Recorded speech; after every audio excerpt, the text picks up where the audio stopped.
Honorable Election Commissioner Dr. Vivek Joshi, Election Commission of India के उच्च अधिकारी Shri Manish Garg ji, senior deputy election commissioner, Shri Sanjay Kumar, deputy election commissioner, Shri Vijay Kumar Pandey, DDG law और अन्य election commission के officials जो हमारे साथ हैं। इस प्रेस कॉन्फ्रेंस का जो बेसिक फॉर्मेट है, it will be the honourable chief election commissioner will be addressing the media. That will be followed by a question and answer session.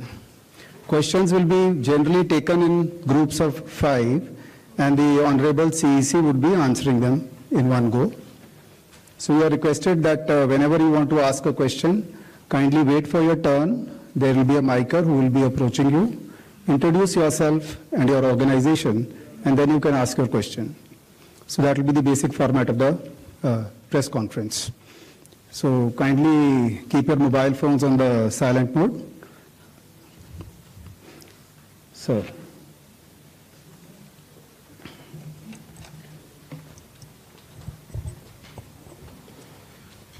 Honorable Election Commissioner Dr. Sukhbir Singh Sandhu ji, Honorable Election Commissioner Dr. Vivek Joshi ji, चुनाव आयोग के वरिष्ठ अधिकारीगण और media के मेरे दोस्तों, सबसे पहले चुनाव आयोग मतदाताओं के नाम एक संदेश देना चाहता है। भारत के संविधान के अनुरूप भारत का हर नागरिक जो 18 वर्ष की आयु पूरी कर चुका हो, उसे मतदाता अवश्य बनना चाहिए और मतदान भी अवश्य करना चाहिए। आप सभी जानते हैं कि कानून के अनुरूप हर राजनीतिक दल का जन्म चुनाव आयोग में रजिस्ट्रेशन से ही होता है। तो फिर चुनाव आयोग उन्हीं राजनीतिक दलों में भेदभाव कैसे कर सकता है? चुनाव आयोग के लिए न तो कोई विपक्ष है, न तो कोई पक्ष है, सब समकक्ष हैं। चाहे किसी भी राजनीतिक दल का कोई भी हो, चुनाव आयोग अपने संवैधानिक कर्तव्य से पीछे नहीं हटेगा।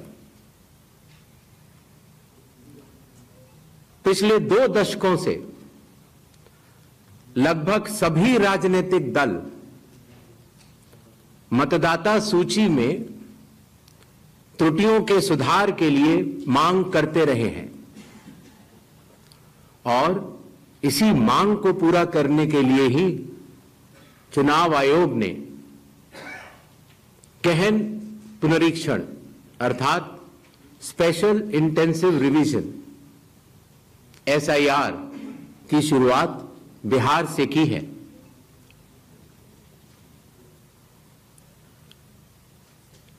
SIR की प्रक्रिया में सभी मतदाता,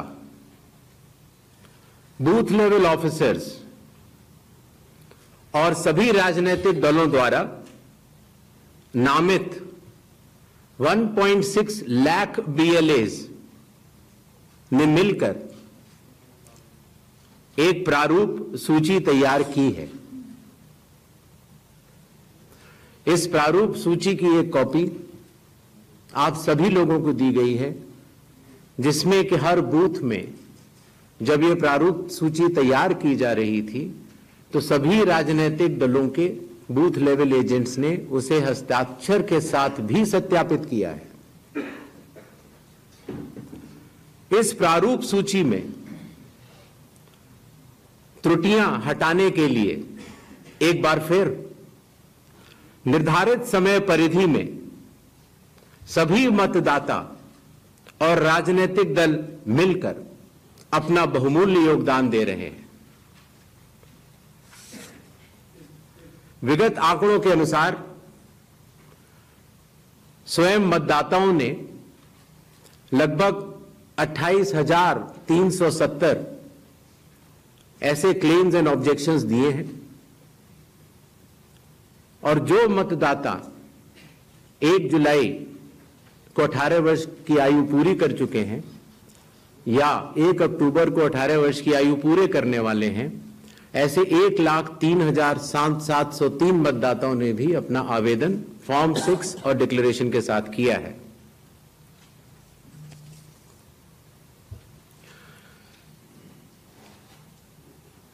और इन क्लेम्स एंड ऑब्जेक्शंस के लिए, इन त्रुटियों को हटाने के लिए बिहार के एसआईआर में 1 अगस्त से 1 सितंबर का समय निर्धारित है। अभी भी 15 दिन का समय बाकी है। चुनाव आयोग सभी राजनीतिक दलों को उनके द्वारा नामित बूथ लेवल एजेंट्स को, नेशनल लेवल पॉलिटिकल पार्टीज को, स्टेट लेवल पॉलिटिकल पार्टीज को आह्वान करता है कि आने वाले 15 दिनों में जो भी प्रारूप मतदाता सूची उनको दी गई है उसमें अगर कोई भी त्रुटि हो तो उसको प्रिस्क्राइब्ड फॉर्म के तहत जमा करें। चुनाव आयोग के दरवाजे हमेशा सबके लिए समान रूप से खुले हुए हैं। जमीनी स्तर पर सभी मतदाता, सभी राजनीतिक दल और सभी बूथ लेवल ऑफिसर्स मिलकर एक पारदर्शी तरीके से कार्य कर रहे हैं, सत्यापित भी कर रहे हैं, हस्ताक्षर भी कर रहे हैं और वीडियो टेस्टिमोनियल्स भी दे रहे हैं। यह एक गंभीर चिंता का विषय है कि राजनीतिक दलों के जिला अध्यक्षों और उनके द्वारा नामित बीएलएस के ये सत्यापित दस्तावेज, टेस्टिमोनियल्स, उनकी आवाज उनके स्वयं के राज्य स्तर के या राष्ट्रीय स्तर के नेताओं तक या तो पहुंच नहीं पा रही है और या फिर जमीनी सच को नजरअंदाज करते हुए भ्रम फैलाने की कोशिश की जा रही है। सत्य तो यह है कि कदम से कदम मिलाकर सभी स्टेक होल्डर्स बिहार के एसआईआर को पूर्ण रूप से सफल बनाने के लिए कटिबद्ध हैं, प्रयत्न कर रहे हैं और कठिन परिश्रम कर रहे हैं। जब बिहार के 7 करोड़ से भी अधिक मतदाता चुनाव आयोग के साथ खड़े हैं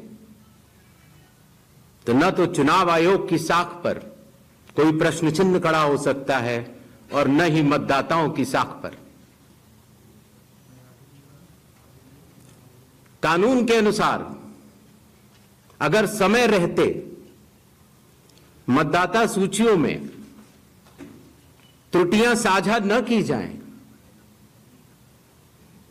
मतदाता द्वारा अपना प्रत्याशी चुनने के 45 डेज के भीतर माननीय उच्च न्यायालय में चुनाव याचिका दायर न की जाए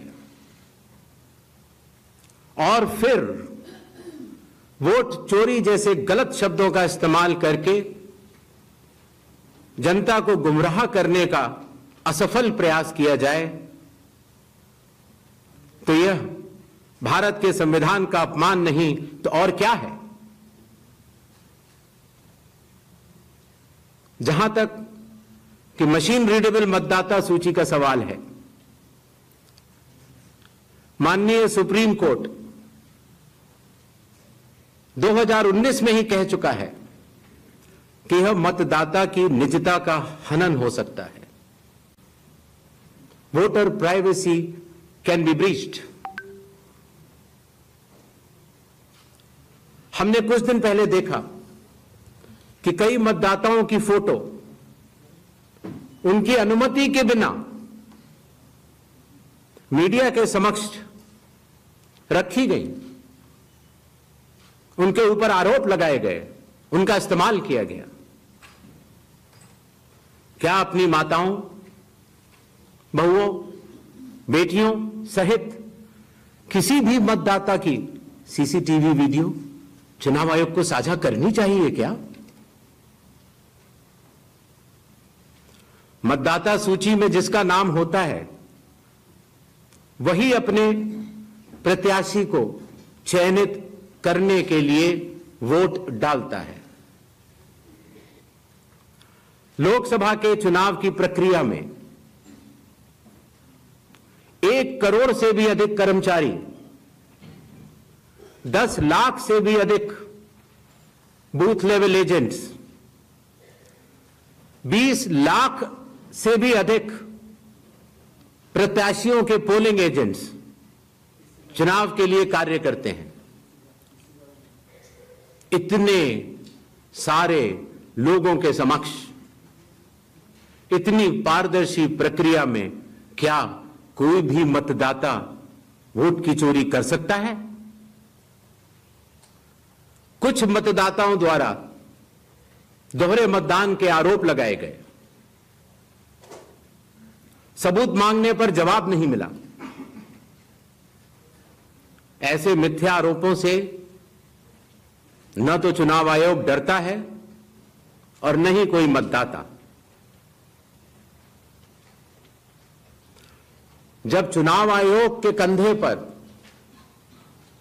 बंदूक रखकर भारत के मतदाताओं को निशाना बनाकर राजनीति की जा रही हो, तो आज चुनाव आयोग सबको स्पष्ट करना चाहता है कि चुनाव आयोग निडरता के साथ सभी गरीब, अमीर, बुजुर्ग, महिला, युवा सहित सभी वर्गों और सभी धर्मों के मतदाताओं के साथ बिना किसी भेदभाव के चट्टान की तरह खड़ा था, खड़ा है और खड़ा रहेगा। जय हिंद, जय Bharat.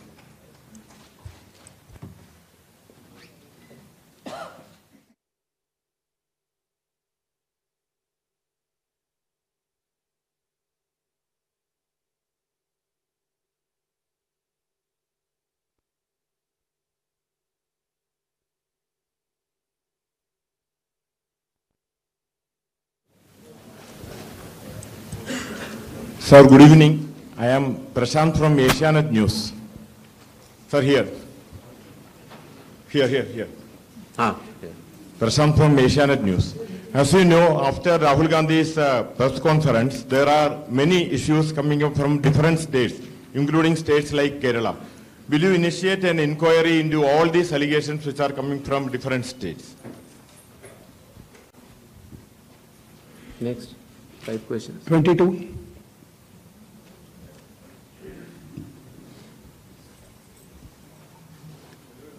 Sir. Please. Yeah. Hi. Please. Yeah. Go ahead. Yeah. Sir, Aishwarya Paliwal from Aaj Tak and India Today. Sir, 2 questions. First, sir, a lot of political parties have asked certain questions, but do you think all those questions are actually pointing towards the need for SIR? Sir, second question is what arrangements you've made for the vulnerable groups? Because a lot of people are asking senior citizens, migrants, marginalized. So if you can focus on that, sir. Okay. 163. Sir, Shriparna from the Hindu newspaper. Sir, during door-to-door survey and enumeration, how many Nepali, Bangladeshi and Myanmarese nationals were found by BLOs? Does the Election Commission have any figures? 80. I'm coming, sir. We have enough time, sir. 80. Ganesh Kumar ji, how are you? I think you are well. This is Sandeep Shornokar from Bartaman newspaper. It's a West Bengal, one of the largest newspaper. मेरा question ये है कि बिहार के बाद बंगाल में कब SIR शुरू हो रहा है? 164.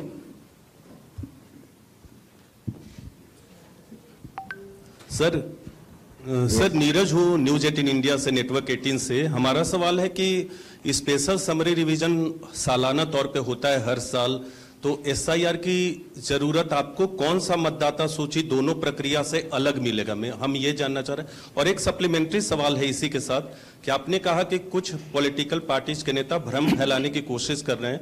उनका यह भी कहना है, राहुल गांधी की मैं बात कर रहा हूं, थोड़ी देर पहले उन्होंने कहा है क्यों उन्हीं से शपथ पत्र सिर्फ मांगा जा रहा है, दूसरे लोग, दूसरी पार्टी के लोग जो सवाल कर रहे हैं उनसे क्यों नहीं। तो इन 5 सवालों को पहले ले लेते हैं।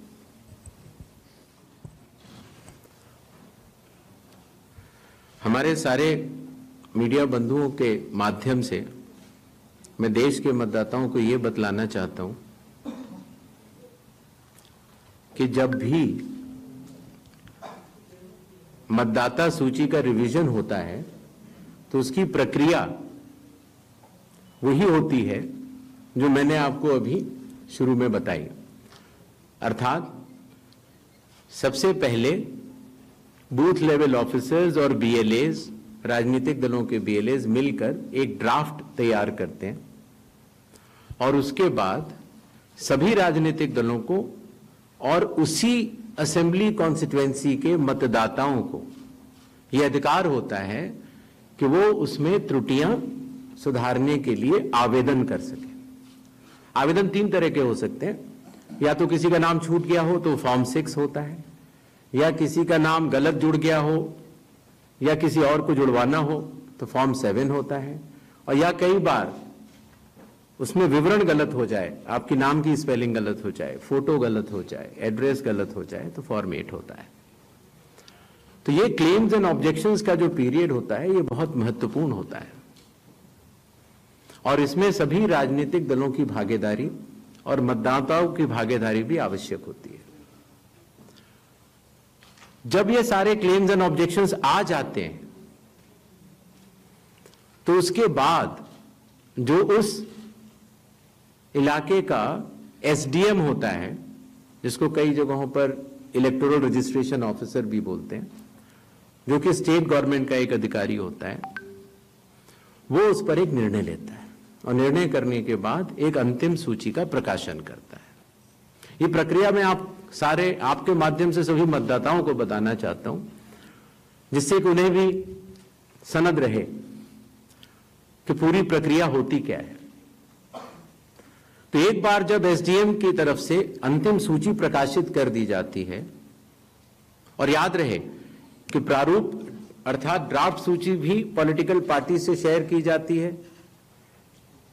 और अंतिम सूची भी पॉलिटिकल पार्टी से शेयर की जाती है, और आजकल चूंकि तकनीकी का जमाना है तो वेबसाइट पर भी इलेक्शन कमीशन की अवेलेबल होती है। इसके बाद भी अगर कोई भी त्रुटि रह जाए तो उस जिले के डीएम के पास एक अपील होती है,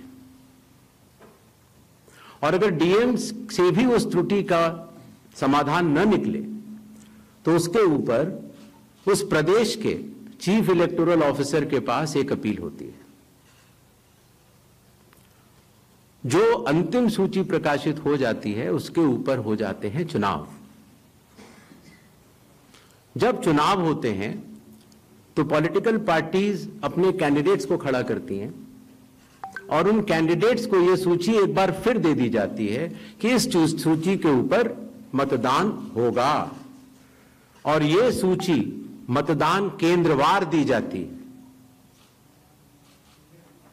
इस प्रक्रिया के बाद जब चुनावी मतदान होता है तो मतदान केंद्र के अंदर हर प्रत्याशी को यह अधिकार होता है कि वो पोलिंग एजेंट्स को नामित करे, और वही सूची पोलिंग एजेंट्स के पास भी होती है।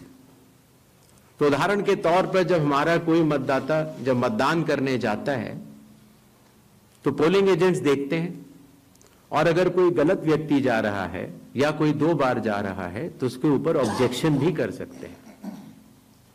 मतदान प्रक्रिया समाप्त होने के बाद मतगणना होती है, और मतगणना के बाद रिटर्निंग ऑफिसर रिजल्ट्स डिक्लेयर कर देते हैं। यह एक डिसेंट्रलाइज्ड कंस्ट्रक्ट है। संविधान के अनुसार ये पूरी जिम्मेदारी चुनाव आयोग की है, लेकिन लोक प्रतिनिधित्व कानून के तहत चुनाव आयोग तो एक छोटा सा 800 लोगों का एक समूह है, तो लोक प्रतिनिधित्व कानून के तहत चीफ इलेक्टोरल ऑफिसर, हर जिले का डिस्ट्रिक्ट कलेक्टर, जिसको डिस्ट्रिक्ट इलेक्टोरल ऑफिसर भी कहा जाता है, हर असेंबली कॉन्स्टिट्यूएंसी का इलेक्टोरल रजिस्ट्रेशन ऑफिसर जो कि एसडीएम भी होता है, बूथ लेवल ऑफिसर्स, ये सभी के सभी सिर्फ इसी काम के लिए चुनाव आयोग के पास डेपुटेशन पर भी रहते हैं, सिर्फ मतदाता सूची और मतदान कराने के लिए। तो जब रिटर्निंग ऑफिसर रिजल्ट डिक्लेयर कर देता है, उसके बाद भी कानून में प्राविधान है कि आप 45 डेज के अंदर आप उच्च न्यायालय जाकर एक चुनावी याचिका दायर कर सकते हैं और चुनाव को चैलेंज कर सकते हैं। जब यह प्रक्रिया 45 दिन समाप्त हो जाते हैं, उसके बाद इस तरह के निराधार और आरोप लगाना, चाहे वो केरल हो, चाहे वो कर्नाटक हो, चाहे वो बिहार हो, जब 45 दिन चुनाव के बाद पूर्ण हो चुके हैं और किसी भी दल को, किसी भी कैंडिडेट को कोई भी गलती नजर नहीं आई, तो आज इतने दिनों के बाद इस तरह के निराधार आरोप लगाना, उनका उद्देश्य क्या है, ये सारे मतदाता और देश की जनता पूरा समझती है। जहां तक स्पेशल इंटेंसिव रिवीजन की जरूरत क्यों पड़ी और स्पेशल इंटेंसिव रिवीजन में और नॉर्मल जो रिवीजन हर साल होता है, दोनों में क्या फर्क है, यह बहुत अहम सवाल है। पिछले 20 सालों में हर साल रिवीजन होता रहा, और जो एनुअल रिवीजन होता है उसमें साधारण तौर से एब्सेंटी, शिफ्टेड और एक जिसे कहते हैं कि एक रैंडम तरीके से उसका रिवीजन कर लिया जाता है। जब पिछले 20 सालों से इंटेंसिव रिवीजन नहीं हुआ, हालांकि पहले होते थे, अभी तक भारत में 10 से ज्यादा बार स्पेशल इंटेंसिव रिवीजन हो चुके हैं, और स्पेशल इंटेंसिव रिवीजन की खासियत यह होती है कि मतदाता सूची को, इलेक्टोरल रोल को टोटली मैक्सिमम प्यूरिफाई करने के लिए एक इन्यूमरेशन फॉर्म भरा जाता है, और हर मतदाता उसको जब भर के देता है तो उसका नाम मतदाता सूची में फ्रेश, एकदम नए तरीके से सूची बनाई जाती है। और यह इंटेंसिव रिवीजन इसलिए भी आवश्यक हो गया, एक तो सभी राजनीतिक दलों की लगातार शिकायतें आती जाती हैं कि साहब वहां पर वोट बढ़ गए, वहां पर वोट कट गए, इन लोगों का वोट सही बना, इन लोगों का वोट गलत बना। साथ ही साथ समय के साथ कई लोग जो गांव में रहते थे, जहां पर उनका वोट था, वो शहर में आ गए, उनका वोट गांव में रह गया, और जब वो शहर में आए तो वोट कटवाने की प्रक्रिया की भी अपनी कानूनी जटिलताएं हैं, तो उनका वोट गांव में भी रह गया, शहर में भी हो गया। और आजकल आपको पता है, जैसे जैसे भारत का विकास होता जा रहा है, वैसे वैसे लोग शहर छोड़ के भी दूसरे शहरों में भी जाते हैं। मुझे आशा है कि जितने हमारे मीडिया बंधु हैं वो भी शायद किसी न किसी दूसरे शहर को छोड़ के यहां पर आए होंगे, तो जब वो यहां रहने लग जाते हैं तो उनका वोट यहां भी बन जाता है। तो इस तरह से करते करते एक व्यक्ति के जाने या अनजाने में कई जगह वोट रह गए। तो मतदाता सूची को शुद्ध करने के लिए इन्यूमरेशन फॉर्म एकमात्र रास्ता रह जाता है, क्योंकि मैं आपको एक उदाहरण भी देता हूं। जैसे मान लीजिए श्रीपर्णा चक्रवर्ती जी हैं, उनका पहला वोट था श्रीपर्णा चक्रवर्ती के नाम से, दूसरा वोट जब वो दूसरी बार उन्होंने भरा तो उन्होंने भर दिया एस चक्रवर्ती। पिताजी का नाम मुझे पता नहीं है, माफ करें, लेकिन ए बी चक्रवर्ती भरा। अगली जगह जब उन्होंने भरा तो उन्होंने कहा कि नहीं, अखिल बी चक्रवर्ती। तो यह असंभव हो जाता है जानना कि ये दो व्यक्ति एक है कि नहीं। तो एक ही तरीका है कि उसके लिए इन्यूमरेशन फॉर्म जारी किए जाएं और एक व्यक्ति एक बार में एक ही इन्यूमरेशन फॉर्म भरेगा, जिससे कि मतदाता सूची का शुद्धिकरण भी होगा। अगर उनका नाम गलत लिख गया है तो वो भी वो सही कर सकते हैं, अगर उनकी फोटो ठीक नहीं है तो वो भी सही कर सकते हैं, अगर उनका पता ठीक नहीं है, माता पिता का नाम ठीक नहीं है तो वो भी ठीक कर सकते हैं। तो ये रही SIR की आवश्यकता। SIR में डोर टू डोर जाना पड़ता है। बूथ लेवल ऑफिसर हमारे बिहार के लगभग 90,000 बूथ लेवल ऑफिसर्स 7,89,00,000 लोगों के घर घर जाकर उन्होंने एक एक व्यक्ति को इन्यूमरेशन फॉर्म दिया। जो लोग मृत पाए गए या जो लोग घर पे नहीं थे, जिन्होंने पड़ोसियों ने कहा या उनके घर वालों ने कहा कि ये परमानेंटली शिफ्ट हो गए हैं, या जिन लोगों ने कहा कि नहीं साहब मैं तो पहले ही दूसरी जगह इन्यूमरेशन फॉर्म भर चुका हूं, अर्थात उसका नाम 2 जगह था, ऐसे लोगों के फॉर्म वापस नहीं मिले और 7,24,00,000 फॉर्म वापस मिले 30 दिन के अंदर।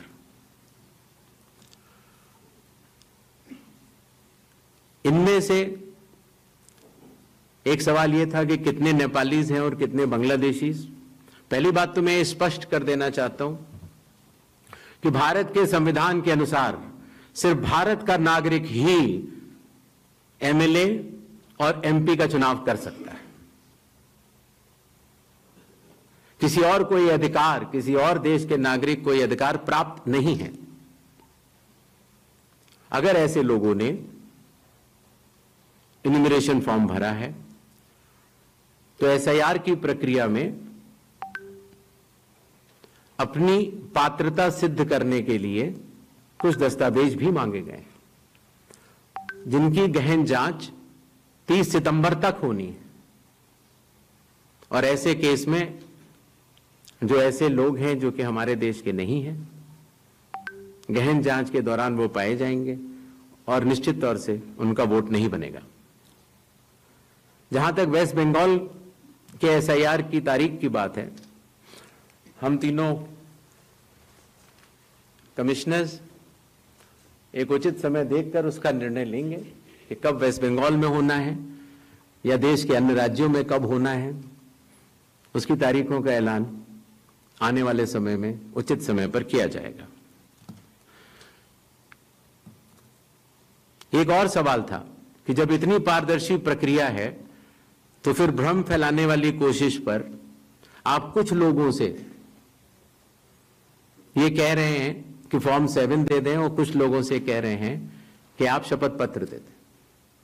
इसका जवाब ये है, लोक प्रतिनिधित्व कानून में जो सबके लिए बराबर है, मेरे लिए भी है, आपके लिए भी है और किसी भी सांसद के लिए भी है और किसी भी MLA जी के लिए भी है।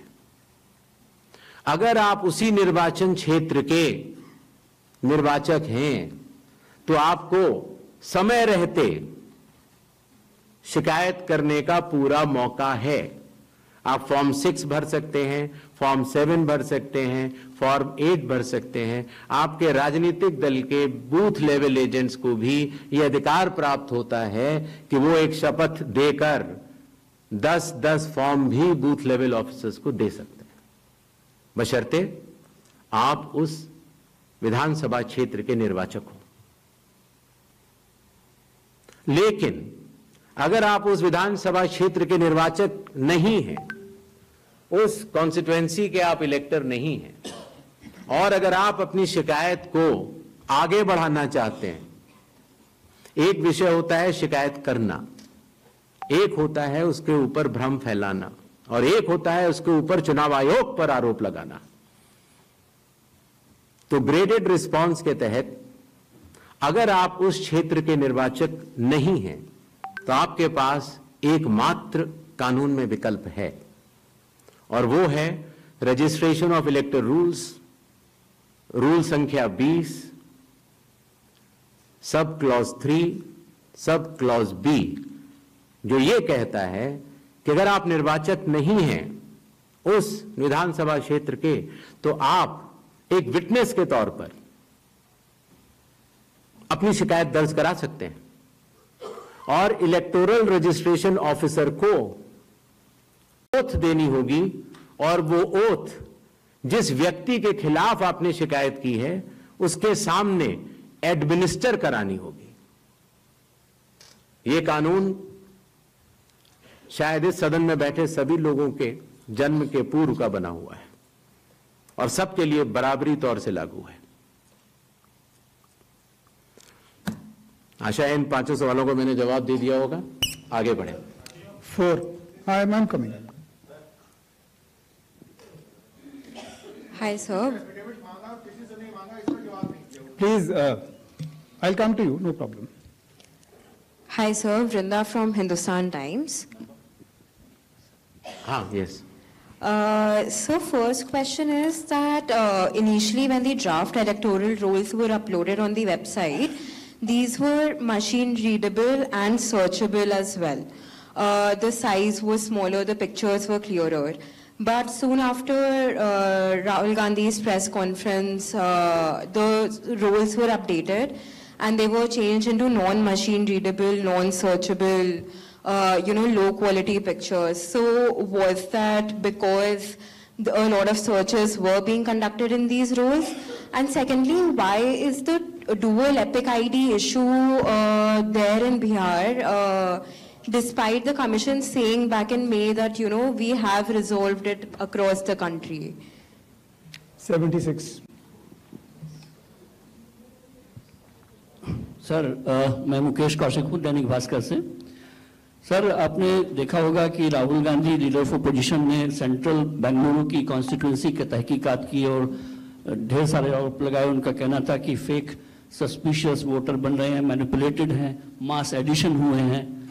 इसके 2-3 दिन बाद ही बीजेपी के पावरफुल लीडर अनुराग ठाकुर जी ने प्रेस कॉन्फ्रेंस की और उन्होंने कहा कि उनके पास कंक्रीट प्रूफ हैं कि कंक्रीट प्रूफ है इस बात के कि lakhs of suspicious voters, duplicate voters, fake addresses, age manipulation, mass addition have been found in Wayanad, Raebareli and other constituency. देश की 2 बड़ी राजनीतिक पार्टियां ये आरोप लगा रही हैं कि fake voters, bogus voters, manipulation of age, duplicate voters ये मौजूद हैं। तो आप कितना सहमत हैं और इन आरोपों के आप क्या जांच कोई कराएंगे? 196. Hi, I'm coming. Shri Gyanesh Kumar, मेरा नाम परंजॉय गुहा ठाकुरता है, मैं फ्रीलांस जर्नलिस्ट हूँ। परंजॉय गुहा ठाकुरता।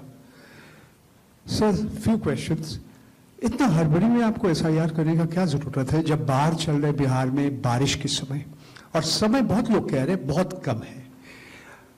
आपको सुप्रीम कोर्ट ने आदेश किया 14 तारीख के दिन, आपको मशीन रीडेबल जो 65 लाख लोग का नाम नहीं है तो आपको देना पड़ेगा। इससे पहले आपने क्यों नहीं दिया?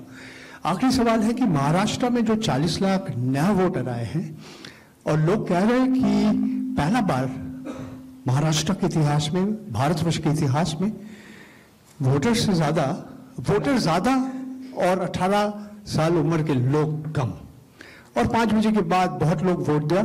तो ये सारे जवाब मुख्यमंत्री देवेंद्र फडणवीस दे रहे हैं, राजनीतिक दल का नेता दे रहे हैं, चुनाव आयोग अभी तक खामोश थे, क्यों? 279.